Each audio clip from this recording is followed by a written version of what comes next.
예레미야 31장 15절에서 30절 말씀 가지고 오늘 함께 은혜 나눕니다. 지난주 말씀은 악인들을 벌하시는 때가 의인들을 완전히 회복시키는 때라고 했습니다. 그러므로 악인을 벌하는 것과 의인을 회복시키는 것은 동시에 일어나는 일입니다. 하나님 말씀만 따라가는 의인들을 회복시켜서 돌아오게 하신다고 했습니다. 그런데 하나님께서 몹시 약해서 걷기 어려운 그런 임산부나 해산한 여인 같은 이런 사람들이 끝까지 걸을 수 있도록 평탄한 강가의 길로 인도하시고 또한 쉬게 하셔서 늘 함께 하셔서 끝까지 걷게 하신다는 것이었습니다. 그들을 통해 공동체를 회복시켜서 모두가 함께 기쁨으로 하나님을 찬양하고 예배하게 하신다는 것이었습니다. 이어지는 오늘 말씀은 그러니 하나님 품으로 돌아와 하나님 품에 안기라는 것입니다. 그러면 지친 몸으로 돌아온 너희가 먹고 마시고 잠자게 하셔서 회복되게 하신다는 겁니다. 그렇게 회복된 자들에게는 조상의 죄를 자손들에게 묻지 않는다는 것입니다. 이제는 완전히 회복시키고 다시 이전의 죄를 묻지 않으신다는 것입니다. 첫 번째로 15절에서 22절은 하나님 품으로 돌아오라는 말입니다. 15절에서 라마에서 슬픈 소리가 들린다고 했습니다. 슬픈 소리라는 말은 장례식에서 곡하는 소리라는 뜻인데요, 유대인들의 장례식에서 전문적으로 곡을 대신하는 여인들이 있었습니다. 그 곡소리를 말합니다. 우리는 이해가 안 가지만 곡을 대신해 주는 사람들이 따로 있었습니다. 또 세번역에서 비통하게 울부짖는 소리라고 했고, 개역에서는 통곡하는 소리라고 한 말은 실제 죽은 자의 자손들이, 가족들이 슬피 우는 소리입니다. 곡하는 소리가 들린다고 한 곳이 라마라고 했습니다. 라마는 예루살렘 북쪽에 있는 베냐민 지파의 땅이고요, 사무엘상 10장 23절에 보면 라헬의 무덤이 근처에 있다고 되어 있습니다. 그래서 라헬의 무덤에서 슬피 운다는 뜻이 될 것입니다. 그래서 바로 이어서 라헬이 자식을 잃고 울고 있다는 것입니다. 자식이 없어졌으니까 위로받기조차 거절한다는 것입니다. 라헬은 야곱의 부인 중에서 한 사람이고 요셉과 베냐민의 어미입니다. 여기서 우는 이유는 요셉의 두 아들 중에 에브라임 때문입니다. 요셉의 두 아들의 후손인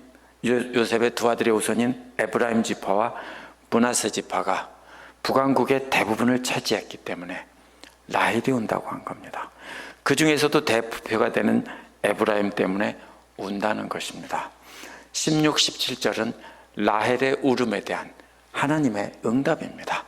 16절에서 울음소리도 그치고 내 눈에서 눈물도 거두라고 했습니다. 슬픔의 소리만 멈추는 것이 아니라 슬픔의 모양조차도 다 멈추라는 겁니다. 왜 그렇습니까? 내가 수고한 보람이 있다는 겁니다. 라헬이 울며 기도한 보람이 있다는 것입니다. 그래서 그들이 적국에서 돌아온다는 것입니다. 누가 돌아옵니까? 라헬이 그토록 애타게 울던, 죽은 줄 알았던 그 아들들이, 자손들이 돌아온다는 겁니다. 실제로 죽은 라헬이 울었다는 뜻이 아닙니다. 라헬은 이스라엘의 어머니이기 때문에 멸망한 자손들을 위해 라헬이 운다라고 표현한 것입니다. 그런데 이제 라헬의 자손들이 돌아오게 되었기 때문에 울며 기도한 보람이 있다는 것입니다. 17절은 미래에 희망이 있다고 말합니다. 라헬의 자녀들이 고향 땅으로 돌아오기 때문입니다. 이제 18절, 19절은 북왕국 이스라엘이 회개를 고백하는 내용입니다. 18절에 보면 에브라임이 탄식하는 소리를 하나님께서 들으셨다고 했습니다. 에브라임이 스스로 회개하며 탄식했기 때문에 돌아오게 하신 겁니다. 뭐라고 말합니까? 에브라임의 탄식하는 소리는 자신들은 길들지 않은 송아지와 같았는데 주님께서 훈련시켜 주셨고 자신들은 훈련을 받았다는 겁니다. 원어에서는 이제 돌아갈 수 있게 이끌어 달라는 말이 먼저 나옵니다. 왜 이끌어 달라고 합니까? 자신들은, 주님은 이제 자신들의 하나님이기 때문입니다. 무슨 말입니까? 주님이 자신들의 목자가 되시고 자기들은 양떼이기 때문에 이제 목자이신 하나님의 인도하심을 따라 자기들은 따라가겠다는 뜻입니다. 19절은 왜냐하면이라는 말로 연결합니다. 주님을 떠난 뒤에 곧 뉘우쳤다는 겁니다. 잘못을 깨달은 다음에 가슴을 치며 뉘우쳤다라고 의역했는데요, 원문은 허벅지를 때렸다는 뜻입니다. 우리도 그런 말을 하죠. 어떤 후회를 할 때 허벅지를 꼬집는다는 말, 그런 말처럼 허벅지를 때린다. 개역도 역시 의역을 해서 내 볼기를 쳤다라고 했습니다. 자신의 허벅지를 때리는 것은 이스라엘뿐 아니라 고대 근동지방에서 고통과 통곡을 말 대신 볼 수 있게 하는 행동입니다.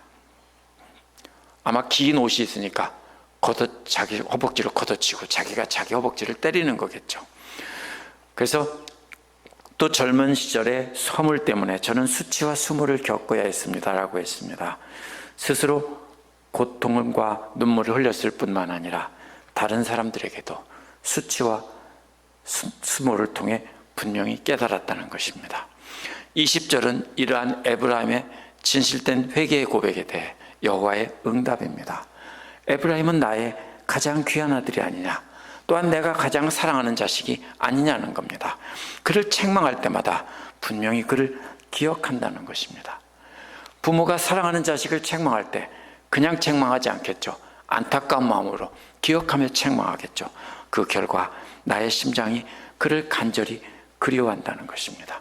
우리말식으로 말하면 가슴이 사무치고 쓰리고 사무치도록 그립다는 뜻입니다. 하나님께서 그렇게 에브라임이 돌아오기를 그리워하신다는 겁니다. 그렇기 때문에 하나님은 에브라임에게 자비를 베푸신다는 겁니다. 이제 21, 22절은 라헬의 자녀의 비유에서 이제 처녀 이스라엘로 바뀝니다. 비유가 바뀝니다. 그래서 에브라임이 처녀 이스라엘입니다. 이제는 에브라임은 북왕국 이스라엘을 상징적으로 표현한 것이기 때문에 이제 처녀 이스라엘이라고 바꾼 것입니다. 그래서 앞에서는 에브라임이라는 말이 이제는 처녀 이스라엘로 바뀐 겁니다. 왜 그렇게 바꿨습니까? 하나님과의 관계를 부부관계처럼 그렇게 비유하기 위해서입니다. 21절은 너는 길가에 편말을 세우고 길표를 만들어 세워라 라고 했습니다. 이것은 무슨 뜻입니까? 편말과 길표는 자신들을 위해 세우라는 것입니다. 마치 이런 것과 같습니다. 산에서 처음 가는 길을 갈 때 리본을 한 보따리 들고 갑니다. 그러면 거기다가 리본을 하나씩 매면서 갑니다. 미국에서는 리본을 매는 게 아니라 내셔널 포레스트에 가면 양철로 화살표를 만들어서 나무에다가 무자비하게 못으로 박았더라고요. 그런데 한국에서는 리본을 맵니다. 그러면 어떻게 합니까? 그 리본을 보고 따라오고 돌아올 때도 그 리본을 보고 돌아오는 겁니다. 무슨 말입니까? 내가 전에 지나갔던 길대로 잘 생각해 보라고 했습니다. 아버지 집을 떠나올 때 표시하며 지나가고, 그리고 그 돌아올 때는 그 지나온 길을 생각하며 잘 찾아 돌아오라는 것입니다. 그렇게 지나갔던 길을 생각하고 그 길로 다시 돌아오라는 겁니다. 그럼 어디로 오라는 겁니까? 다시 아버지 집, 아버지 품으로 돌아오라는 것입니다. 너희가 살던 성읍들로 돌아오라는 것입니다. 여기서 떠나간 것은 실제 그 살던 땅이기도 하지만 동시에 하나님을 멀리 떠난 것이기도 합니다. 상징적으로 비유했기 때문에 하나님을 멀리 떠난 것을 이제 하나님께로 돌아오라는 뜻입니다. 이제 살던 곳으로 돌아오라는 것도 하나님의 품으로 돌아와 하나님과 함께 살자라고 초청하는 겁니다. 집을 나간 탕자를 아버지가 돌아오라며 기다리는 모습과도 같은 것입니다. 얘야, 내가 기다리고 있으니까 어서 돌아와라 하는 뜻입니다. 22절은 방종한 딸아 언제까지 방황하겠느냐라고 말합니다. 처녀 이스라엘이 집을 떠나 이리저리 왔다 갔다 방황하며 음란한 삶을 사는 모습을 표현한 것입니다. 방황하는 게 뭡니까? 이 남자 저 남자 찾아다니면서 수많은 남자들 품을 방황하며 다닌다는 것입니다. 구약에서 우상 숭배를 간음으로 표현한 것과 연관된 표현입니다. 이제 그만 방황하고 여호와께 돌아오라는 겁니다. 그래서 주님께서 이 땅에 새 것을 창조하셨다라고 했습니다. 이 땅이란 약속의 땅입니다. 새 것이란 새로운 언약을 바탕으로 하나님께서 관계를 새롭게 하시겠다는 뜻입니다. 70인역 구약 성서는 히브리어를 그리스어로 번역한 건데요. 거기에 보면 이렇게 번역해 놨습니다. 주께서 넓은 농장 안에 안전함을 지으셨다라고 했습니다. 무슨 뜻입니까? 마치 루이지애나에 가면 플란테이션들이 많이 있는데요. 그 플란테이션에 보면 옛날 노예 농장 소유주들이 살던 큰 맨션이 있습니다. 안 가보셨으면 한번 가보세요. 거기에 노예의 값이 얼마인지 출신지가 어딘지 다 써 있습니다. 바로 그렇게 넓은 토지를 소유한 농장주가 안전한 대저택을 지어놓고 너를 기다리고 있다. 이렇게 70인역 구약 성서는 번역을 했습니다. 안전한 대저택이란 그리스어에서 구원이라는 뜻으로 쓰이는 말입니다. 결국 그러니까 안전한 대저택은 구원입니다. 22절 마지막 부분은 남자가 여자를 안는다라고 하는 수수께끼 같은 말로 끝이 납니다. 그래서 4세기에 제롬이라는 사람은 마리아가 그리스도를 안고 있는 모습이다라고 설명을 했습니다. 어떤 이들은 어머니가 아이를 안고 보호하는 모습이라고 했습니다. 이스라엘이 돌아오면 하나님께서 어머니처럼 보호해 주신다는 뜻으로 그렇게 해석한 겁니다. 그런데 그렇게 해석하면 21절, 22절과 맞지 않습니다. 왜냐하면 앞에서 방황한다고 하는 것도 우상 숭배하며 이 우상 저 우상 찾아다니는 것을 이 남자 저 남자 찾아다니며 방황하는 것을 비유적으로 말한 것이고요. 21, 22절에 나온 그림도 유부녀가 집을 나가서 이 남자 저 남자 품을 방황하며 방탕하게 살고 있는 바로 그 모습입니다. 보통 남편 같으면 여자가 너뿐이냐 라며 이혼 100번도 더 선언하고 절대로 너는 다시 나를 볼 생각 마라 하겠죠. 그런데 21, 22절에 나타난 남편은 그런 더러운 여자를 다시 돌아오라고 합니다. 뭐라고 합니까? 네가 나갈 때 지었던 흔집 다 헐어버리고 안전한 새로운 저택을 지어놨다는 겁니다. 마치 새 신부를 맞듯이 새 집을 지어놨으니까 돌아와라는 겁니다. 세상에 이런 남편이 어디 있습니까?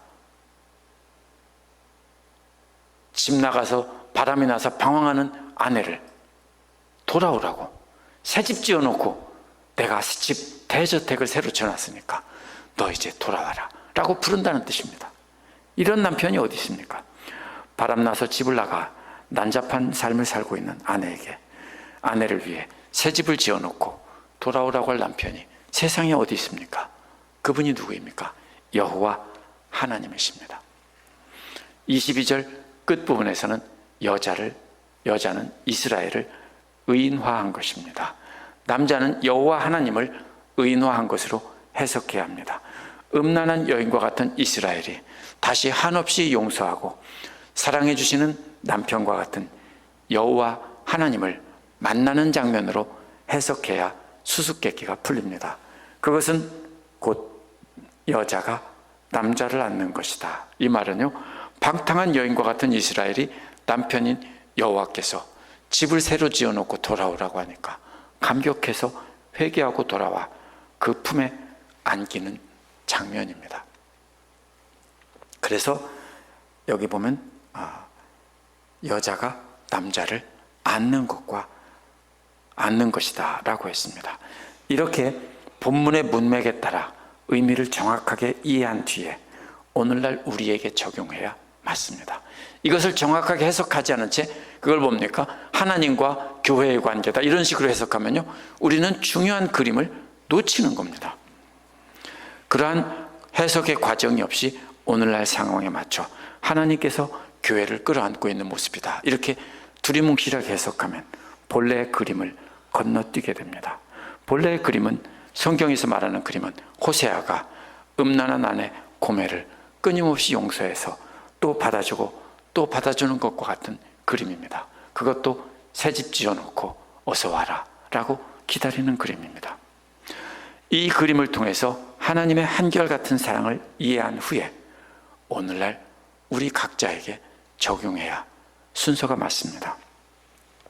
그러한 그림을 이해했다면 우리는 약속의 땅에 새 것을 지은 것을 예수 그리스도의 십자가를 통해 새 언약을 세운 것으로 우리가 이해할 수 있습니다.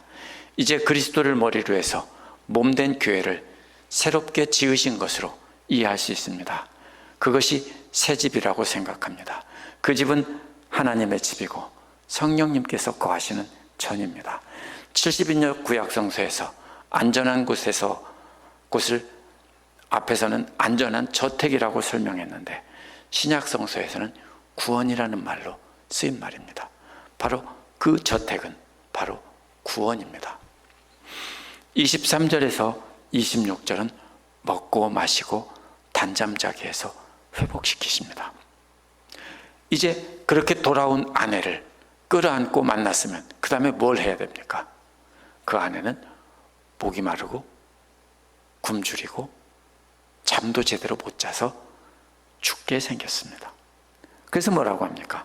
23절은 만군의 주 이스라엘의 하나님이 말한다 라고 시작합니다. 하나님께서 포로로 잡혀간 사람들을 돌아오게 할 때 유다 땅과 유다의 성읍에서 이런 말을 하게 된다는 것입니다.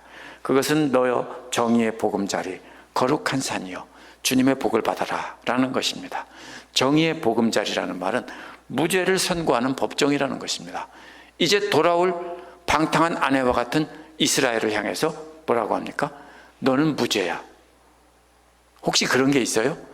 사람들은 두고 어떻게 합니까? 심심할 때마다 우려먹으면서 너 옛날에 왜 그랬어? 그럴 것입니다. 맞죠?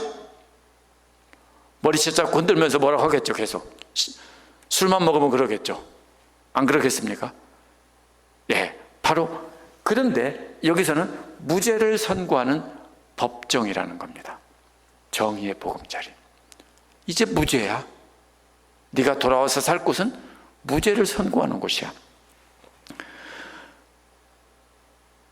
또 하나님께서 유다 땅 안에 있는 성전에서 죄를 용서해 주시고 무죄를 선고해 주시기 때문에 정의의 보금자리라고 했습니다. 또 거룩한 산이란 하나님이 계신 성전 안에 있는 산이라는 뜻입니다. 성전이 있는 산입니다. 따라서 하나님께서 거하시는 곳이 바로 이 거룩한 산입니다. 그리고 거기에 있는 무죄를 선고하는 법정이 바로 하나님의 성전입니다. 따라서 하나님께서 거하시며 백성들을 재판하시는 성전이 있기 때문에 복이 있다는 겁니다. 백성들이 정의롭고 거룩하다는 뜻이 아닙니다. 백성들은 음란하고 죄가 많습니다. 그런데 하나님께서 그런 죄인들을, 그런 아내와 같은 죄인을 불러서 오라고 한 다음에 무죄 선고를 하시고 거룩하다 불러주신다는 뜻입니다. 24절은 유다와 그 모든 성읍들이 함께 모여 산다는 것입니다. 어디에 모여 삽니까? 정의의 보금자리요 거룩한 산에서 함께 모여 산다는 겁니다. 무슨 뜻입니까? 출애굽 때 광야에서 하나님의 텐트가 있고 이스라엘 백성들이 그 주변에 있었던 것처럼 이제는 돌아온 이스라엘이 하나님과 함께 산다는 뜻입니다. 이는 하나님과 함께 사는 거룩한 신앙 공동체의 모습입니다. 그 중에는 밭을 가는 농부도 있고 가축대를 끌고 다닐 목동도 있습니다. 포로로 잡혀가기 전에 일상적인 생활하는 모습입니다. 어떤 사람은 농사 짓고 어떤 사람은 돌아다니며 가축을 기릅니다. 모두가 다 그렇게 하면서 하나님을 예배한다는 것입니다. 25절은 왜냐하면이라는 말로 이어가는데요. 왜 그렇게 하나님과 함께 예배하는 공동체가 되는가 하면 이런 뜻입니다. 그것은 하나님께서 지친 사람들에게 새 힘을 주시기 때문입니다. 제가 이 부분 처음 시작할 때 말씀드렸죠. 이제 돌아온 아내는, 음란한 아내는 죄 용서를 받았고 이제 모든 것이 위치가 회복되었지만 아직 어떻습니까? 목이 마르고 굶주려서 죽게 생겼습니다. 그래서 뭐라고 합니까? 개역은 피곤한 심령이라고 했고 세번역은 지친 사람이라고 번역한 말은 목이 말라 죽어가는 사람 뜻입니다. 그래서 목이 말라 죽어가는 그 아내에게 물을 마시게 해서 살아나게 한다는 뜻입니다. 마치 사막에서 메말라 죽어가는 농작물에게 물을 줘서 살게 하는 것과도 같습니다. 요즘 미시시피 가뭄에 밭에다 심은 작물이 타들어갈 때 거기다가 물을 주는 것과도 같습니다. 하나님께서 포로로 잡혀간 사람들을 돌아오게 하셔서 지쳐있는 그들에게 생수를 마시게 해서 살리시는 겁니다. 그렇게 돌아온 아내와 같은 이스라엘이 하나님 품에 안겨 있는데 죽어갑니다. 그래서 하나님께서 안고 물을 먹이면서 회복시키시는 장면입니다. 또 개역에서는 연약한 심령이라고 번역하고 세번역은 굶주려서 허약해진 사람들은 먹지 못해 약해진 사람이라고 했습니다. 하나님께서는 이들을 배불리 먹이시겠다는 겁니다. 앞에서는 목이 마르면 이번에는 먹이시는 겁니다. 순서가 항상 뭐가 먼저입니까? 물 먼저 먹여야 됩니다. 그렇죠? 굶주린 사람에게 밥부터 먹이면 큰일 납니다. 먼저 물 먼저 먹여서 회복시킨 다음에 그 다음에 밥을 먹이는 겁니다. 그래서 하나님께서 이번에는 배불리 먹이시겠다는 겁니다. 아마 처음에는 잘 먹지 못할지 모릅니다. 물을 마시고 조금 회복되자 이제 하나님께서 품에 안고 한 숟갈씩 떠먹이실지도 모릅니다. 그렇게 해서 배불리 먹여서 살아나게 하십니다. 이러한 모습은 마치 출애굽 때 사막에서 반석에서 샘물을 나게 하시고 사막에서 만나와 메추라기로 먹이시던 하나님의 모습과 똑같습니다. 그렇게 목이 마르고 굶주린 사람이 먹고 마시게 되면 그 다음에 무엇을 해야 될까요? 자야죠.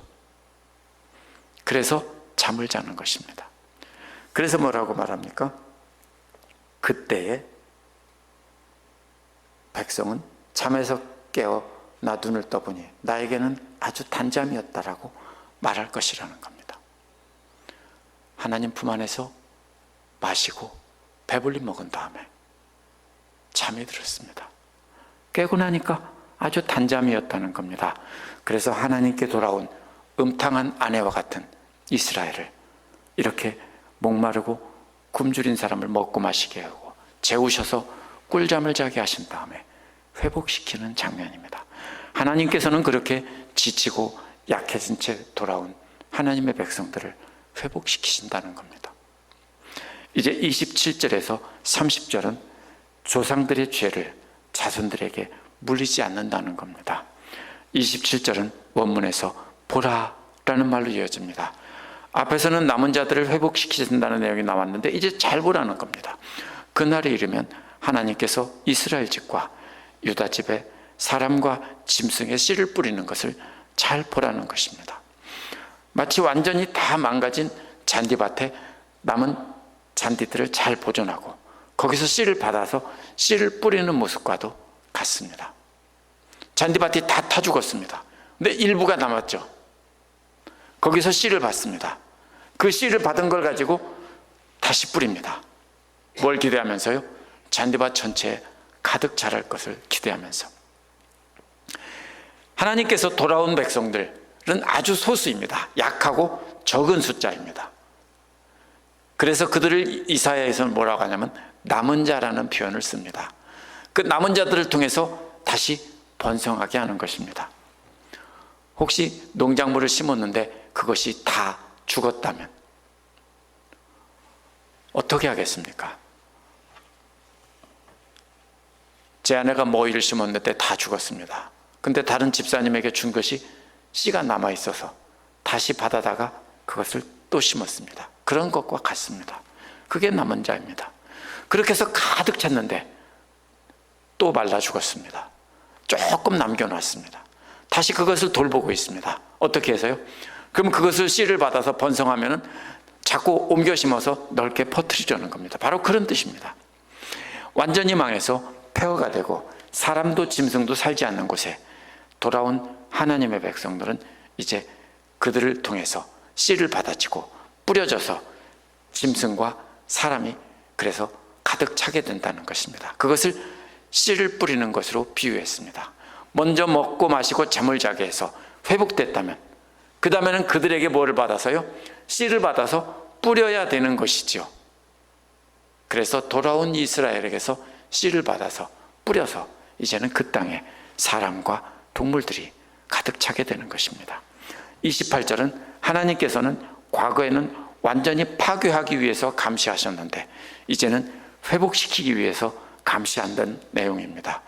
과거에 하나님께서는 그 백성들을 파괴하시던 모습이 동영상과 같이 나옵니다. 첫째로 뽑아내신다고 했습니다. 이스라엘과 유다를 포도원으로 비유해서 뽑아내신다고 한 겁니다. 그 다음에는 부순다고 했습니다. 뽑아낸 나무를 살지 못하도록 꺾어버리고 가지를 찢어버리고 또 포도원에 있는 망대를 부숴버리고 포도즙 틀도 박살내버리는 장면입니다. 그래서 셋째는 무너뜨린다는 말은 집어 던진다는 뜻입니다. 어떻게 해요? 뭐예요? 포도즙을 짜던 포도즙 틀이나 망대 같은 것까지 다 집어 던진다는 겁니다. 그리고 넷째는 재앙에 빠뜨리려고 라는 말이 나오는데요, 말려 죽이는 그림입니다. 마치 제 아내가 잡초를 뽑으면 시멘트 위에 놔둡니다. 그래서 말려 죽이는 것과 같습니다. 어떻게 합니까? 흙을 털죠. 흙이 아까우니까 흙을 탁탁 털어서 포기를 찢어서 시멘트 바닥에 던져놓는 것과도 같은 장면입니다. 그렇게 완전히 망하게 했다는 겁니다. 전에는 그렇게 멸망시키려고 감독을 하셨는데 이제는 세우고 심으려고 감시한다는 겁니다. 세운다는 말은 주로 건물을 짓는다는 데 쓰는 말입니다. 그런데 앞에서는 뽑아버리는 장면이 나왔고 이번에 세운다는 말이 이어지기 때문에 연결해서 이해해야 됩니다. 뭘 세우는 겁니까? 그러면 건물을 세우는 게 아니라 포도원을 다시 세우는 겁니다. 무너지지 않도록 축대를 쌓고 망대를 세우고 포도나무를 심는 장면입니다. 그렇게 해서 재건한 포도원에 포도나무를 심고 다시 그렇게 하기 위해서 감시를 하신다는 겁니다. 하나님께서 포도원 재건하는 공사 감독관이 돼서 과정을 감독하신다는 겁니다.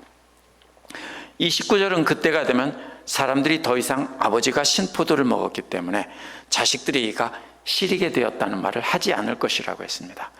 아버지의 죄악이 자식들에게 물려지지 않는다는 겁니다. 각자의 죄악은 자기가 책임진다는 겁니다. 이제 다시 세워지고 심어진 공동체는 더 이상 그 조상들의 죄 때문에 심판을 받지 않는다는 뜻입니다.